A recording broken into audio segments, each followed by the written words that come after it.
The vast crystal spires of Valera City gleamed under the light of 3 suns, casting prismatic reflections across the marble halls of the Zilithian estate. Lady Myrrha, the wealthiest alien matriarch on Valera Prime, floated through the corridors with her usual aura of imperious elegance. Her reputation as both ruthless and brilliant preceded her, but today, her attention was fixed on the smallest and most delicate part of her world, her daughter, Lyri, who had been paralyzed from the waist down since birth.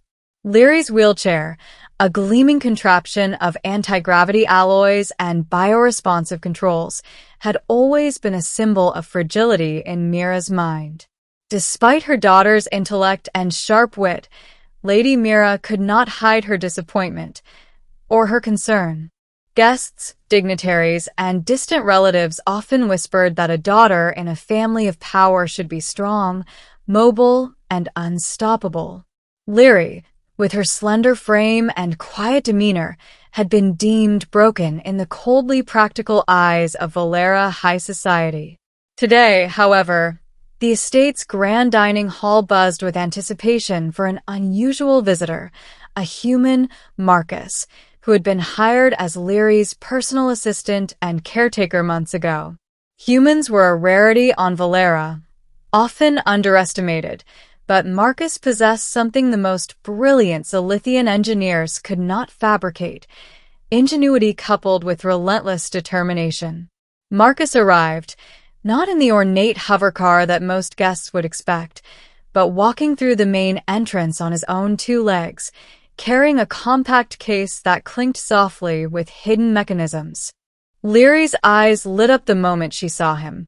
"Marcus," she whispered, excitement bubbling beneath her usually calm voice. "Ready for today?" he asked, kneeling beside her wheelchair. "I've been working on something special." Lyri's brow furrowed with a mix of hope and doubt.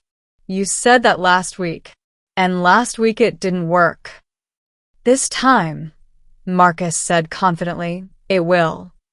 The dining hall was already filled with the elite of Valera Prime, seated along tables that sparkled with exotic delicacies and glasses that shimmered with nutrient-rich liquid.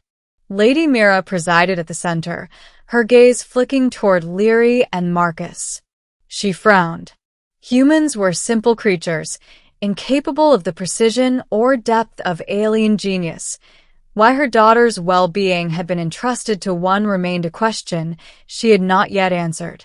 Marcus carefully opened his case. Inside lay a sleek harness of iridescent polymers and delicate circuitry, designed to integrate directly with Lyri's neural interface. It was an experimental device, untested, and Marcus had risked much to obtain it.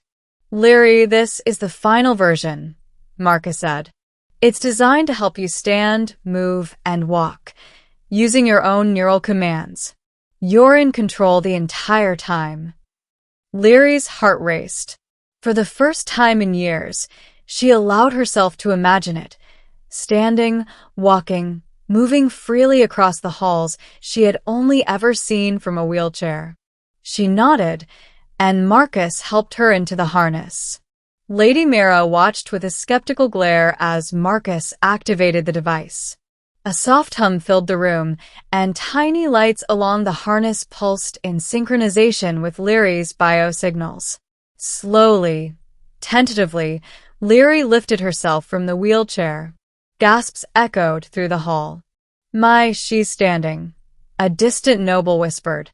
Lyri wobbled slightly, her hands reaching for Marcus' steadying grip. I can feel my legs," she breathed, awe in her voice. The murmurs turned into stunned silence. Lady Myrrha's eyes widened, her jaw slackening as she realized the impossible was unfolding before her. "Marcus, do you understand what you've done?" Myrrha's voice was a mixture of shock and fury. "This human, he's achieved what every Zilithian scientist has failed at." Marcus smiled faintly, maintaining his focus on Lyri. "I didn't do it for recognition, Lady Myrrha. I did it for her. She deserves the chance to walk." Lyri took a hesitant step forward. Another. And then, with Marcus' guiding hand, she began to move across the polished floor of the hall. The light refracted through the crystal chandeliers, casting rainbows over her as though the universe itself was celebrating this moment. Lady Myrrha felt a strange sensation twist inside her chest. Pride? Astonishment? Perhaps even gratitude. All of her assumptions about humans and their supposed limitations had been proven wrong. And more importantly, her daughter, her delicate, brilliant, broken daughter, was thriving in a way she had never imagined possible. By the time Lyri had completed a full circuit of the hall, the nobles and dignitaries were on their feet, applauding. But it wasn't the applause that mattered to Myrrha. It was the sight of her daughter, laughing, walking, and looking alive in a way she never had before. "My daughter," Myrrha whispered, her voice barely audible. You walk." Lyri stopped before her mother, her eyes shining with tears of joy. "I walked because Marcus believed in me. He never saw me as broken, Mother. He saw me as capable." The room fell silent again, but this time it was reverence, not judgment.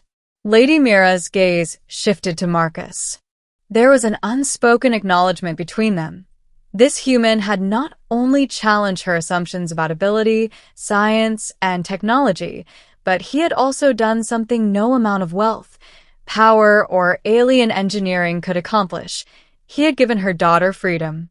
Over the following weeks, Lyri continued to improve, walking unassisted and even running in controlled exercises. Marcus devices became standard in experimental rehabilitation across Valera Prime, and human ingenuity was no longer underestimated.